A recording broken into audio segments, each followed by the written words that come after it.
কি অবস্থা সবার? সো আশা করি আপনারা সবাই ভালো আছেন এবং আগে দুটো ভিডিও দেখেছেন। So welcome to my third video of GitHub philosophy. Okay, so আপনারা কি মার্ভেল মুভি দেখেন? যদি না দেখে থাকেন দেখতে পারেন, ভালো। ওকে, সো ওই যে মাল্টিভার্স বা প্যারালাল, আমরা যে ওয়ার্ল্ডের একটা যে কনসেপ্ট থাকে, ওকে, যেখানে বা স্ট্রেঞ্জ অফ থিংস আপনারা যদি দেখে থাকেন, ওকে, সো যেখানে একই মানুষ আলাদা আলাদা পৃথিবীতে আলাদা জীবন কাটাচ্ছে, ওকে, আর শুনতে খুব কমপ্লেক্স মনে হলেও গিটহাবে এই জিনিসটা আমরা প্রতিদিন করি, ওকে। লাইক আজকে আমরা কথা বলবো গিটহাবের সব থেকে কুলেস্ট যে ফিচার, সেটা হচ্ছে ব্রাঞ্চ, ওকে। সো কোনো কমান্ড লাগবে না, শুধু জাস্ট আপনারা ইম্যাজিন করেন, ওকে, যে আপনার প্রজেক্টে একটা প্যারালাল ওয়ার্ল্ড, বাহ কি সুন্দর। সো ধরেন আপনি একটা ওয়েবসাইট বানাচ্ছেন যেটা এখন লাইভ আছে, মানে সবাই সেটা দেখতে পাচ্ছে, ওকে, একদম প্রপারলি ডান, ওয়াও, সো গুড, ওকে। আর এখন আপনার মাথায় একটা আইডিয়া আসলো যে এই ওয়েবসাইটের কালারটা যদি লাল না হয়ে পার্পল হতো তাহলে কেমন হতো।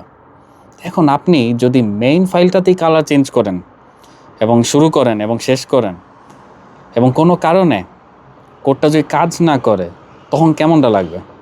লাইক আপনার লাইভ ওয়েবসাইটটা কিন্তু ক্র্যাশ হবে, রাইট? মানুষ তখন আপনার সাইটে ঢুকতে পারবে না। ঠিক এখানেই কিন্তু ব্রাঞ্চের ব্যাপারটা আইসা যায়, ওকে। সো ব্রাঞ্চ মানে হলো আপনার মেইন প্রজেক্ট থেকে লাইক একটা কপি বের করে আলাদা একটা রাস্তায় হাঁটা, ওকে। লাইক আপনি একটা ব্রাঞ্চ নিলেন যার নাম দিলেন এক্সপেরিমেন্ট, ওকে। এখন আপনি যদি ওই ব্রাঞ্চে যা খুশি তাই করেন, পুরা ওয়েবসাইট ভেঙে চুরমার করে ফেলেন ফর এক্সাম্পল, আপনার মেইন ওয়েবসাইটটা কিন্তু আসলে কিছু হবে না, রাইট? ওটা কিন্তু ঠিক আগের মতো স্মুথলি চলতে থাকবে। সো মজা পার্টটা কিন্তু এরপরে আসবে।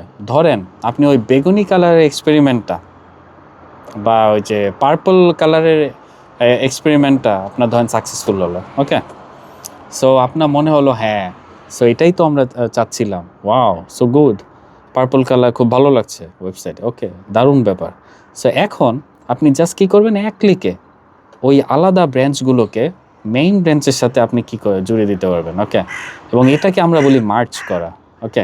সো যদি দেখেন যে আপনার আইডিয়াটা ফ্লপ করছে তাহলে নো টেনশন, বিকজ ওই ব্রাঞ্চটা আপনি জাস্ট ডিলিট করে দেবেন, ওকে, যেন আপনার পরে যেন কোনো কনফিউশন না থাকে। আর আপনার মেইন প্রজেক্টে কোনো আচরও লাগছে না, আপনি এত খেলাধুলা করলেন বাট আপনার মেইন ব্রাঞ্চ হিসেবেই আছে আর আপনার ওয়েবসাইট প্রপারলি চলছে আগের মতো। তার মানে ব্রাঞ্চ আপনাকে নির্ভয়ে ভুল করার একটা ফ্রিডম দেয়, ওকে।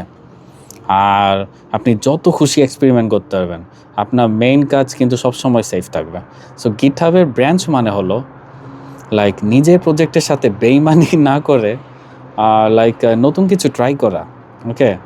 যারা বড় বড় টিমে কাজ করেন তারা এভাবেই কিন্তু হাজার হাজার ব্রাঞ্চে আলাদা আলাদা ফিচার বানায়, ওকে, এবং পরে সব একসাথে তারা একটা পারফেক্ট লাইক সব একসাথে তারা করে লাইক মার্চ করে তারা একটা পারফেক্ট একটা অ্যাপ বানিয়ে ফেলে।